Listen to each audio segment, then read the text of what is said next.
আলেম হওয়ার জন্য একটা আলাদা সাবজেক্টই আছে, কথা বলার শিক্ষা, কথা বলার তরিকা শিখা। ইলমে মান্তেক নামে একটা সাবজেক্ট আলাদা পড়ে, এবং একটি মনোভাবকে কতভাবে ব্যক্ত করা যায় এটার জন্য কয়েক বছর যাবত আরেকটা সাবজেক্ট পড়ে, ইলমুল মাআনি, এবং তার সাথে আবার ইলমুল বায়ান, বদি, এই সবগুলো মিলিয়ে ইলমুল বালাগাত নামে আরেকটা সাবজেক্টও তারা পড়ে। ঠিক কি ঠিক না? এগুলো ওলামা ইকরামের কাছে আসেন, শিখিয়ে দেবেন, হুজুর কিভাবে একটু বলে দেন।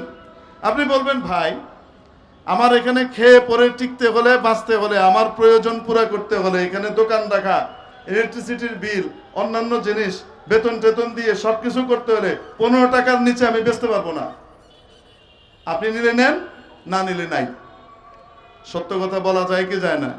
আজকে হয়তো সে চলে যাবে মন খারাপ করে, আজকে যাবে, কিন্তু এরপরে যখন ঘুরে আসবে একা আসবে না, আরো 10 জনকে নিয়ে আসবে, বলবে যে এই লোকের কথা পরিষ্কার, গড়বড় মার্কা কথা বলে না। সততা 1 নম্বর মালের কথা বলে 3 নম্বর মাল ঢুকাই দিছে। সততা হলো যা বলেছে তাই, আছে তার কাছে 2 নম্বরটা, 1 নম্বরটা নাই।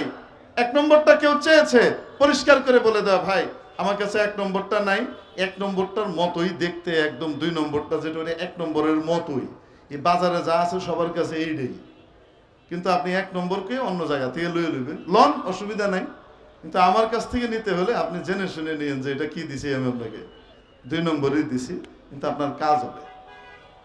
নিতে চাইলে নেন, না নিলে নেন না।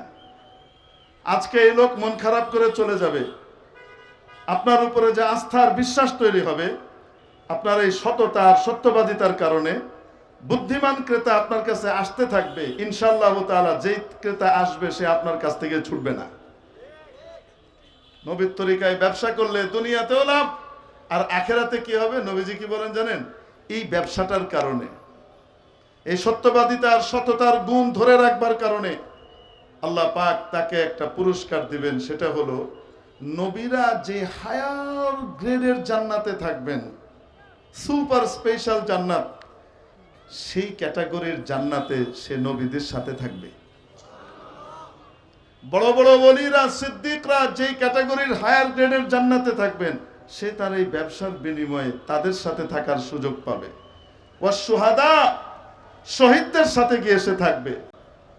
ব্যবসাটা যদি আল্লাহর দেওয়া স্যাম্পল নবীজি মুহাম্মদুর রাসূলুল্লাহ সাল্লাল্লাহু আলাইহি ওয়াসাল্লামের তরিকায় হয়, দুনিয়ার এই কাজটা দুনিয়ার কাজ থাকে না, নেক আমল আর ইবাদত হয়ে যায়।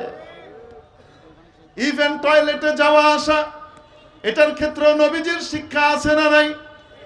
নবীজি শিখিয়েছেন ঢোকার আগে দোয়া পড়ে নাও। কি দোয়া পড়েন তো দেখি?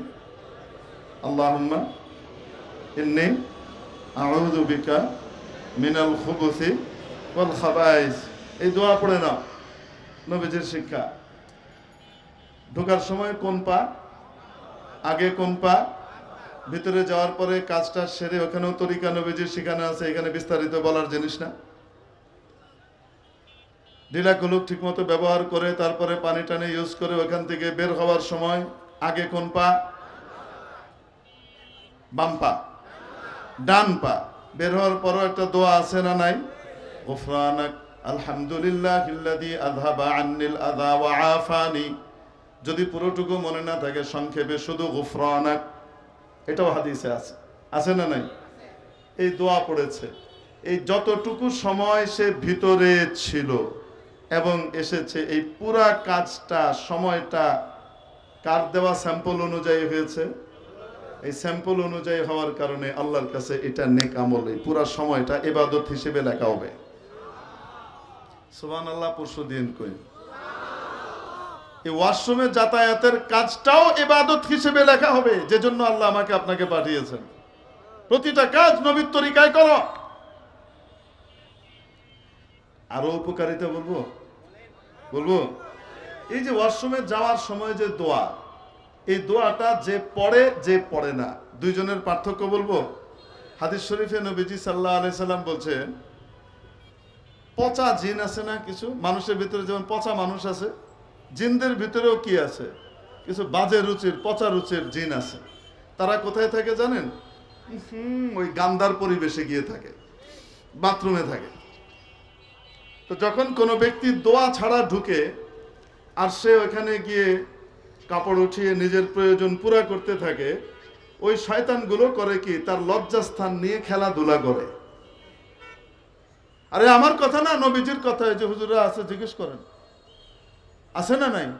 খেলাধুলা করে।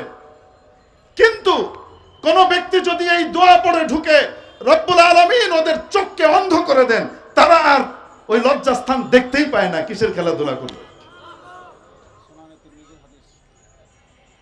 জি, সুনানে তিরমিজির হাদিস। বলেন তো দেখি, বলেন তো দেখি, লাভ আছে না নাই? আখেরাতেরও লাভ, দুনিয়ারও লাভ। নিজের এই জিনিস, ওই কাজ করার সময় মানুষ নিজের বউরও ঢুকবার দেয় না, জামাইরও ঢুকবার দেয় না, পোলা বাইন্ডে ঢুকবার দেয় না, বাপ মারে ঢুকবার দেয় না, কাউরে ঢুকবার দেয় না। কোথাকার কোন জিন আইসা ছায়া ছায়া দিয়ে মজা নিবে। তো যারা দোয়া পড়ে না, বেলাজার মতো ওদেরকে দেখায় বেড়ায়। আর যারা দোয়া পড়ে তারা নিজের উপরে সতর কায়েম করে দেয়, একটা ঢাকনি তৈরি করে দেয়। এই দোয়ার কারণে আল্লাহ ওদের চোখ অন্ধ করে দেন, ওরা আর দেখতে পায় না। অবাস্তব না বাস্তব? নাম্বার 2, দুনিয়ার নগদ লাভ। বলবো, একবার আমাদের মাদানীনগর মাদ্রাসাতে এক ছেলেকে জিনে ধরল। আরে ছুটেই না, বিভিন্ন আমেল তদবির করে, ছুটে যায়, আবার এসে ধরে। সে ছেলেটাকে বড় পেরেশান করতে লাগলো। তখন আমাদের ওখানে মাদ্রাসায় যে হুজুরের কাছে আমি হেফজ করেছি, এরকম আসাতিজা ইকরামের মধ্যে একজন ছিলেন হাফেজ লোকমান সাহেব দামাত বারাকাতুহু। বড় আমলওয়ালা পরহেজগার মানুষ ছিলেন। কোনোদিন হুজুরের তাহাজ্জুদ ছুটতে আমরা দেখি নাই। বড় সালেহ মানুষ ছিলেন, আওয়াবিন টাওয়াবিন সব পড়তেন হুজুর। তো হুজুরকে আবার জিন্নাতরা খুব মানত। তো হুজুর জিনের ওই এলাকার যিনি সর্দার আছে, বাদশাহ, তাকে ডাকাইলেন এবং ওনার মাধ্যমে সন্দ্বীপের হজরত মাওলানা ইদ্রিস সাহেব রহমতুল্লাহ আলাই, যাকে শেখে সন্দ্বীপই বলা হতো, মাদানীনগর মাদ্রাসা সহ বাংলাদেশের বহু মাদ্রাসার প্রতিষ্ঠাতা এবং মুহতামিম ছিলেন হজরত। শেখুল আরব আল আজম কুতবুল আলম সৈয়দ হোসেন আহমদ মাদানী রহমতুল্লাহ আলাইহির খাস খলিফা ছিলেন।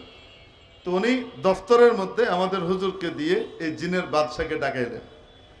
ডাকিয়ে তারপরে বললেন, আমার এই মাদ্রাসার ছেলেটাকে খুব বেশি পেরেশান করছে, আপনি একটু ব্যবস্থা নেন। এই বাদশার নাম ছিল আব্দুল্লাহ। এবং যারা এখানে উপস্থিত ছিলেন তাদের সকলেরই বর্ণনা বলছি। খোদ হজরত আমাদেরকে নিজে মসজিদের ভিতরে এই ঘটনা শুনিয়েছেন, পরের ঘটনাটা। তো ওই লোককে, ওই জিনকে ধরে আনা হলো। এই তুমি কেন ধরো আর পেরেশান করো? সে বলে, আমার তাকে বালা লাগছে, আমার তাকে ভালো লেগেছে, তাই আমি তাকে ধরেছি। কোথায় ধরেছিস? কোন সময় ধরেছিস? কই যে বাথরুমে ঢুকেছিল, আমি ওখানে ছিলাম, তখন তারে পছন্দ হয়েছে, ধরছি।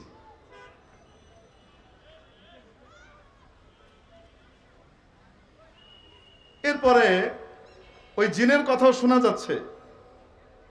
বাদশা যখন ওই জিনকে বলল, কেন তুই ধরেছিস, ছাড়িস না কেন?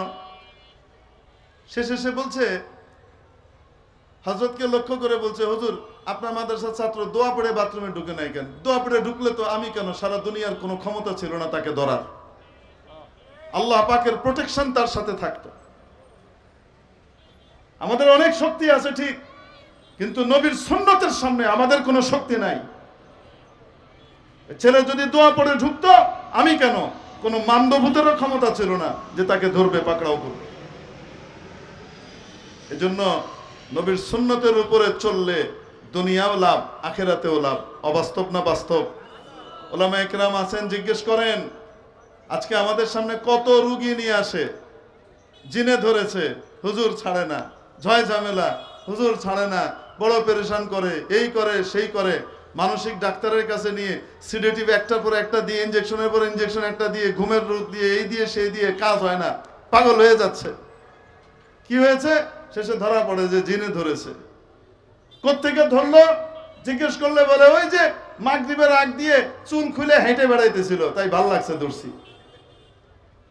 হেসেন না, রাসূলে পাক সাল্লাল্লাহু আলাইহি সাল্লাম আমাদেরকে শিখিয়ে গিয়েছেন, এই অত্যাধুনিক বিজ্ঞান, অদৃশ্য শক্তির মোকাবেলা করার মতো শিক্ষা, বৈজ্ঞানিক শিক্ষা পৃথিবীর কোন বিজ্ঞান শিখায় নাই। সর্বশ্রেষ্ঠ সৃষ্টি নবীজি আমাদেরকে শিখিয়েছেন। ইরশাদ করেছেন, যখন সূর্য ডুবার সময় হয় তার একটু আগ দিয়ে, সূর্য ডুবার সময়ের একটু আগ দিয়ে, মনে করেন 10-15 মিনিট আগ দিয়ে তোমাদের বাড়ির দরজা জানালাগুলা বিসমিল্লাহ বলে বন্ধ করে দাও। কি বলে? কার নামে? বিসমিল্লাহ বলে বন্ধ করে দাও। সূর্য ডুবার পরে কিছু সময় পার হয়ে গেলে তারপরে দরজা জানালা খুলো, তার আগে খুলো না। কেন? নবীজি বলছেন ওই সময় দুষ্ট জিন আর শয়তানরা বের হয় আর দৌড়াদৌড়ি করে।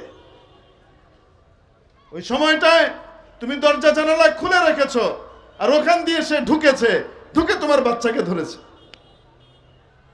আজীবনের পেরেশানি নিয়ে ঘুরে বেড়াচ্ছ, আধা পাগলা বানিয়ে দিয়েছে বাচ্চাটাকে। ওই সময় আমাদের মুরব্বীরা শিখাতেন, যাদের দাড়ি পেকে গিয়েছেন মুরব্বী, ওনাদেরকে জিজ্ঞেস করেন যে গ্রামগঞ্জে মা বাবারা, দাদি নানিরা ওই সময় সমস্ত মেয়েদেরকে, স্পেশালি ছেলেদেরকেও ঘরে ঢুকাইতেন, আর মেয়েদেরকে বলতেন চুল বাঁধ, ভিতরে ঢুক, চুল বাঁধ, ভিতরে ঢুক, এখন চুল খোলা রাখা যাবে না। তোমার এই এলো চুল দেখে দুষ্ট শয়তান আকৃষ্ট হবে, তোমাকে ধরবে। মাগরিবের আগে এবং ওই সময়টায় আমাদের মুরব্বীরা এই কথাগুলো বলতেন কি বলতেন না? বলতেন। এনে মুহতারাম দোস্ত, নবীর তরিকায় চললে সমস্ত কাজ ইবাদত হবে এবং দুনিয়াতেও বহু রকমের ক্ষতি থেকে আল্লাহ বাঁচিয়ে দিবেন। অনেক সাকসেস এবং সাফল্য আমাদের পদচুম্বন করবে। আল্লাহ পাক আমাদের জীবনটাকে নেক আমলময়, ইবাদতময় বানাবার তৌফিক দান করেন। ওয়া আখিরু দাওয়ানা আলহামদুলিল্লাহ।